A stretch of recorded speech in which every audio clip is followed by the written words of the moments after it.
On the day my divorce was final, I'll never forget what my ex said to me.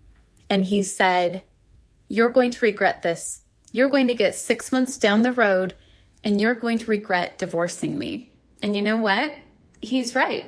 I did have regret. I wish that I had more people that were like totally honest and like super funky transparent in really difficult times. Watching my ex thrive, it's a beautiful thing, but it's really triggering for me because I walked away with literally having to start over. Sometimes life just isn't better after divorce. The thing is, I know it will be. I know it will be, and that's what's getting me through this time. But man, I am really sad. I'm not doing well. I'm not coping well. I miss my husband. I miss my married life, and that's okay to admit. And I just want to feel strong, and I just want to feel like I'm doing well. I needed to prove to myself that my divorce was the right decision. I needed someone to make me feel like I was worth loving. I didn't know how to do that for myself. And when you're coming from that place of lack, you choose the wrong partners. And here's divorce number 2. Here's what I need to tell you about modern relationship that no one else will. Women initiate 70% of divorces, but the part that should make everyone pause, 39% of men regret their divorce compared to just 27% of women. Yet, half of those women who felt so confident walking away will face a reality they never saw coming. I'm not here to pick sides. I'm here to show you what's really happening. Because good men are losing good women to something that has nothing to do with love. Let me tell you about something I witnessed last week. A couple at a coffee shop. He's telling her about his promotion, genuinely excited. She's scrolling through her phone. Without looking up, she shows him a video of some guy proposing at the Eiffel Tower with the flash mob. "Why can't we have a moment like this?" she asked. He just got promoted.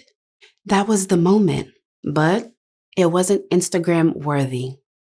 Psychology Today found something fascinating. Social media exposure to relationship content increases dissatisfaction by 42%, not because your relationship got worse, but because your perception got poisoned. Think about what's happening here.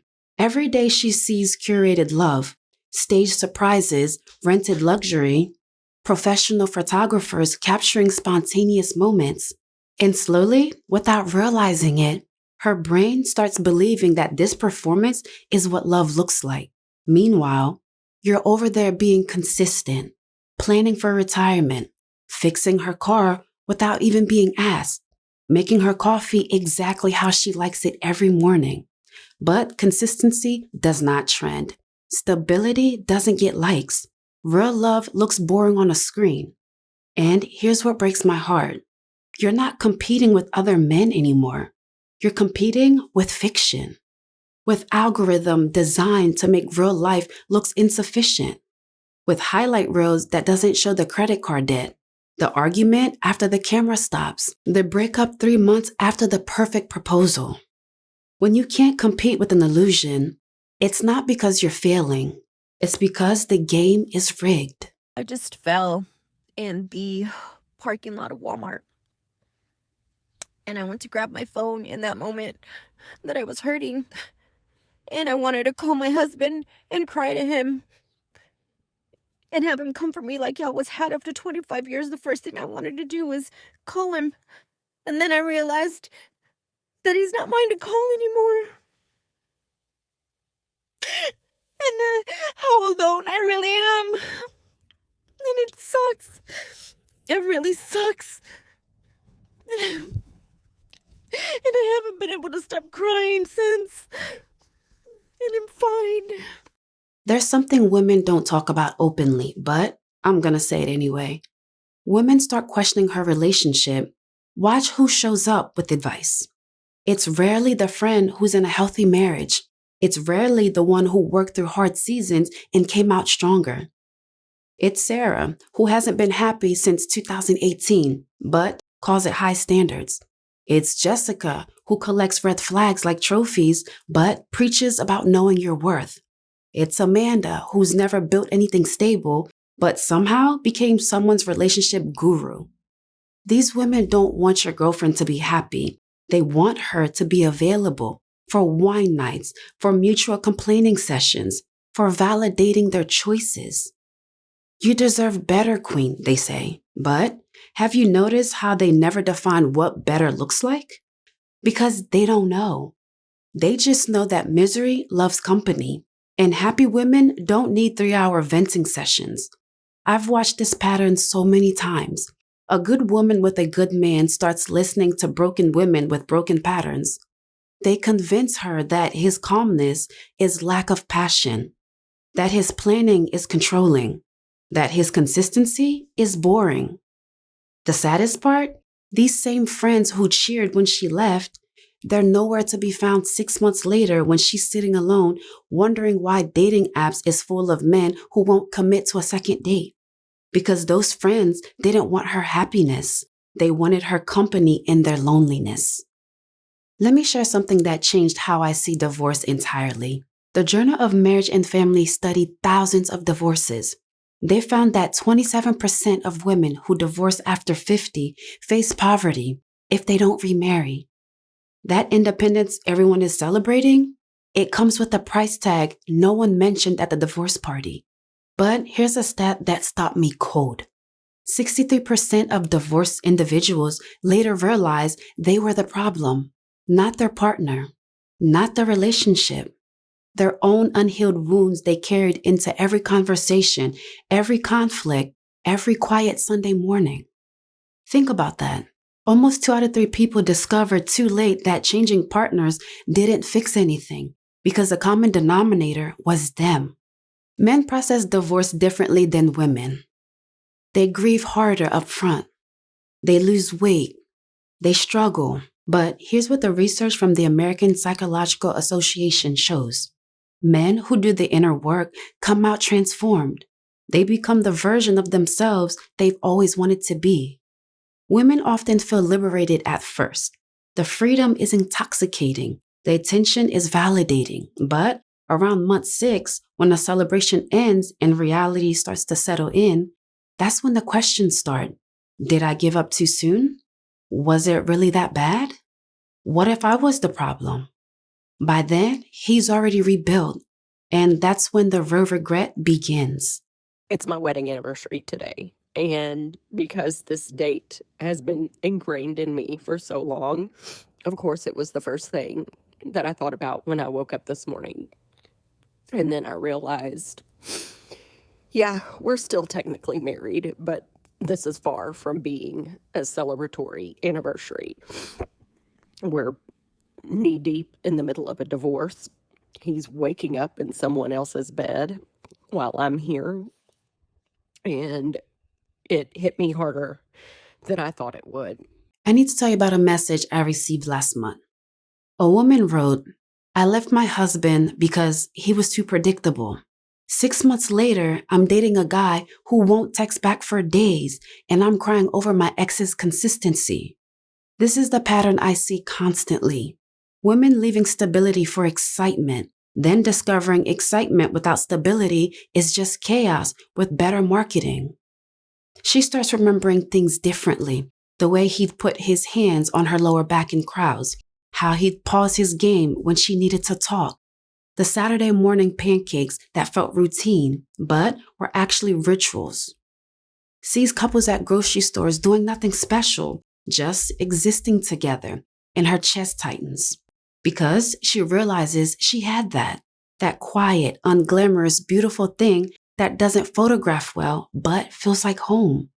Then she checks his social media. He looks good, really good. Not revenge body good, but genuinely peaceful good. Maybe there's someone new. Maybe there's someone that grabbed his hand on a first date and never let go since. And that's when it hits. She didn't just lose him. She lost the best version of him, the one that emerged from the ashes from what she burnt down. Love doesn't die from lack of passion. It dies from lack of appreciation. If you're a man watching your relationship slip away, I need you to hear this. You cannot compete with fantasy. You cannot love someone into emotional maturity. You cannot sacrifice your peace trying to prove your worth to someone who's determined to find you worthless. Here's what you can do. Be devastatingly clear about what you're building. Look her in the eye and say, I'm creating something real here, something steady, something weather storm. If you want the performance, the drama, the constant excitement, then I'm not your guy. But if you want Tuesday night pastas and Sunday morning coffees and someone who chooses you every morning, then I'm right here. Give her 90 days. Show up completely. Communicate clearly. Create moments without performing them. If she doesn't match your energy after 90 days, you have your answer. And if she chooses the noise over you, if she chooses her broken friend's advice over your stable love, then wish her well and let her go. Not with bitterness, not with anger, but with the clarity that you cannot save someone who doesn't want to be saved. Because here's what mature men understand. The right woman won't need convincing. She won't need her friend's permission. She won't need social media's validation. She'll see you building and start mixing cement beside you. Your value exists whether she sees it or not. Your worth isn't diminished by her inability to recognize it. Your consistency isn't boring. In a world of chaos, it's revolutionary. I sit with women all the time who tell me the same story. I thought he was boring. Turns out he was peaceful. I thought he lacked ambition. Turns out he had different priorities. I thought the spark died. Turns out I stopped bringing kindling. Describe their exes the way you describe water when you're not thirsty. Unnecessary, ordinary. But ask someone in the desert about water. Suddenly, it's everything. She realizes the man who texted good morning every day was showing commitment, not clinginess. The man who planned dates weeks in advance was investing, not controlling.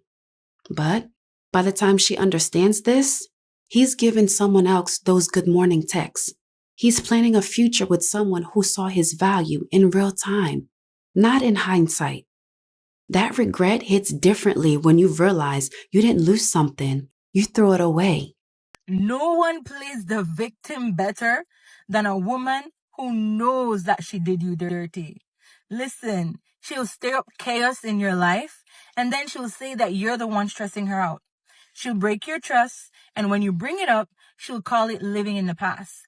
When really, it's her same patterns showing up again and again. Let me tell you what I really think is happening. We've turned love into performance.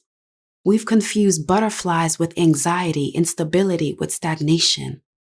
Social media convinced women that love should look like a movie. It convinced everyone that if you're not ecstatic, you're settling. The couples that last aren't performing. They're having mundane conversations about grocery lists. They're falling asleep watching shows they've seen before, and they're choosing each other through all of it. Love is found in someone who remembers you hate cilantro, who knows how you take your coffee, who can tell you're upset by how you're breathing. But we've made those things feel small. We've made peace feel like settling. We're all looking for something that doesn't exist while walking past something that's real. I started by telling you that women initiate 70% of divorces, that 39% of men regret theirs. But here's the deeper truth. We're all trying to love in a world designed to make us consume. We're trying to build in a culture that profits from our destruction. We're trying to find peace in a system that sells chaos. Know this. Your steadiness is not boring. Your consistency is not common. Your desire to build something real is not outdated. The right woman will see you as shelter in a world of storm, not a prison. If you're a woman, consider this. The man making you coffee every morning might not photograph well, but he's writing a love story in daily acts of service. The excitement you're chasing might be anxiety in a prettier dress. And for everyone, remember, love isn't keeping score, it's keeping rhythm. It's not finding someone perfect. It's finding someone whose imperfection you can dance with. The person who stays through your becoming is worth more than the one that only wants you complete. The Tuesday night pasta is worth more than the Instagram proposal. The quiet love is worth more than the loud performance. Stop letting strangers on the internet define what your love should look like. Stop letting broken people advise you on wholeness. Stop comparing your behind the scenes with everyone else's highlight reel. Because at the end of the life, you won't remember the likes. You won't remember the comments. You won't remember who was jealous. You'll remember who stayed when staying wasn't easy, who chose you when choosing was hard, who loved you when you weren't lovable. It's the love worth fighting for. That's the love worth choosing, even when it's boring, especially when it's real. And tell me, what ordinary moment in your relationship would you miss the most if it was gone tomorrow? Because sometimes we need to lose something in our minds before we appreciate it with our hearts. Let me know in the comments, you guys. It's been your girl, Remi Rene here. I'll see you guys in my next video.